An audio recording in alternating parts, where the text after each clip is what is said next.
नमस्कार, स्वागत है आपका न्यूज जनशक्ति में। आइए देखते हैं आज के मुख्य समाचार। राजस्थान के सिरोही जिले के कार्तिक भील घटना में न्याय के लिए धरना दे रहे कार्तिक भील के परिवार से मिलने धरना स्थल सिरोही पहुंचे महाराष्ट्र से आदिवासी एकता परिषद के जया भील, प्रेमचंद भील, ताराराम मैना व विभिन्न संगठनों के पदाधिकारी।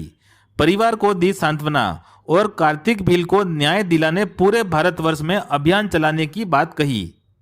देखिए, पहली बात तो ये है कि कार्तिक का ही मामला नहीं, कार्तिक तो हमारा भाई था और कार्तिक को न्याय मिलने की बात के लिए पूरा सभी लोगों ने जो है अपना प्रयास किया है और परिवार तो आज भी न्याय के लिए यहाँ पर बैठा हुआ है। लेकिन न्याय क्यों नहीं मिल रहा है, ये आपका सवाल है। क्यों नहीं मिल रहा है, इसके पीछे एक सिस्टम जिम्मेदार है, एक व्यवस्था जिम्मेदार है।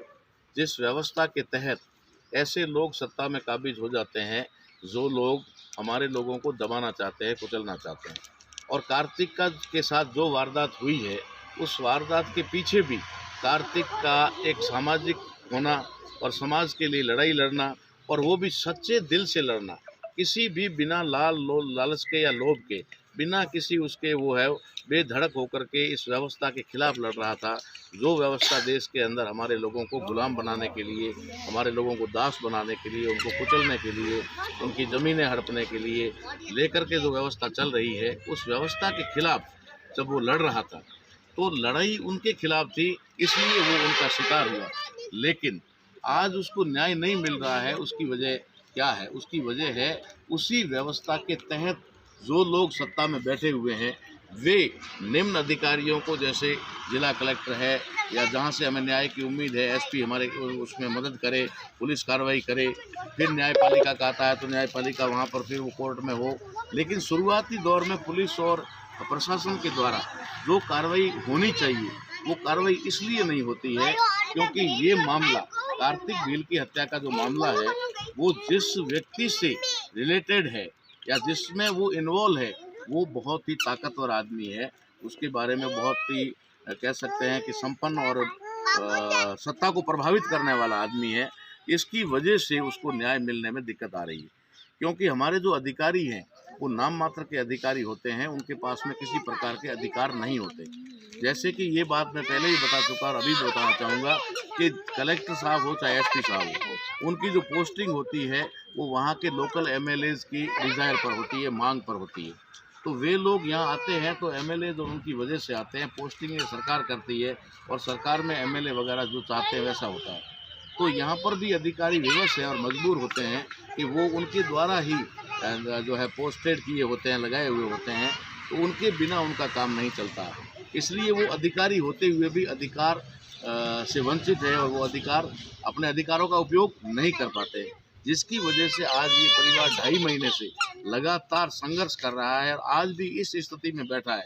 उन्होंने तो ये हम साफ देख रहे हैं कि इनके परिवार के जो लोग हैं, इनके आज भी सर पर जो ये कपड़ा बंधा हुआ है, जो कहते हैं 12वें दिन ये हटाया जाता है, 12वें दिन हटाकर पगड़ी की रस्म होती है। लेकिन इस परिवार ने आज दिन तक पगड़ी की रस्म भी पूरी नहीं की है, जो 11 दिन बाद हो जानी चाहिए। वो 2.5 महीने हो गए, उसके बावजूद भी ये लोग आज उसी शोक में हैं।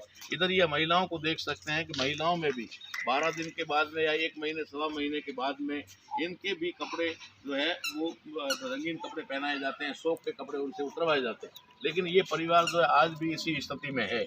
ये उम्मीद कर रहा है कि हमें न्याय मिले, लेकिन न्याय यहाँ तब मिलेगा जब लोगों के अंदर का ज़मीर जागेगा।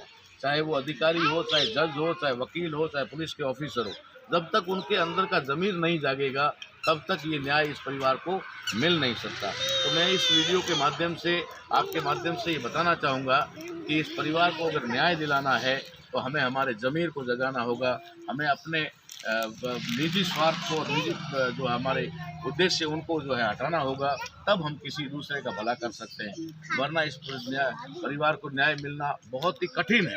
हम प्रयास कर रहे हैं, इसमें कोई डाउट नहीं है, लेकिन इतना आसान भी नहीं है जितना हम लोग समझ पा रहे हैं। क्योंकि ये जो लड़ रहा था, ये कोई व्यक्तिगत लड़ाई नहीं थी, ये उसकी व्यक्तिगत लड़ाई नहीं थी। परिवार के लिए सब कुछ लड़ते हैं, सब लड़ते हैं, अपने घर के लिए लड़ते हैं, लेकिन ये समाज के लिए भी बहुत ही बहुत ही मतलब ईमानदारी से लड़ाई लड़ रहा था, इसके लिए इसके साथ ऐसा हुआ। सामाजिक परिवर्तन मैं जया भी हूँ, महाराष्ट्र जलगांव से आई हूँ। जैसे मुझे जानकारी मिली है कि यहाँ पे कार्तिक बिल के साथ हुआ है, की जानकारी मेरे को आई और परिवार के साथ हमारी बहुत सहमता है। और जो उनके साथ जो भी हादसा हुआ है उसके लिए उनको न्याय मिलने की हम अपेक्षा करते हैं और गुजारिश करते हैं कि उनको जल्द से जल्द न्याय मिले। साथियों, मैं प्रेमचंद भील धुलिया महाराष्ट्र से आता हूँ और आदिवासी एकता परिषद का एक सक्रिय कार्यकर्ता हूँ। तो हमने सोशल मीडिया पर पढ़ा था कि आप कार्तिक भील के साथ जो हादसा हुआ है, तो वो जाना समझा कि एक ज़मीन का जो पट्टा है उसको लेकर कुछ जातिवाद लोगों ने एक षड्यंत्र के तहत उसको 8 लोगों ने मारपीट किया। बाद में वो स्टेटमेंट चलते हुए वो अपने प्राण उसमें चले गए।